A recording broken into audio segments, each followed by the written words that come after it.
How to search users in OnlyFans. Hi everyone, this is Kate and I'm back with new tutorial, and on today's video we will see how we can search users in OnlyFans. So without any further ado, let's get started.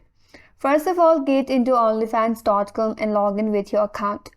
Now once you're logged in, you'll be taken in your home page. Now to search for an account or user, you can use the search bar or search post on this OnlyFans. So for that, navigate to this search bar that says search post.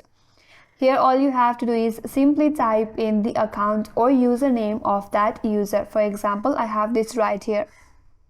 After you search for it, under this you will be able to find the name related with the account or user in the search results. So from there you can keep on searching for the specific user that you are searching for. Once you find out, you can click on it and that's gonna take you to their profile, and from here you can simply view their profile.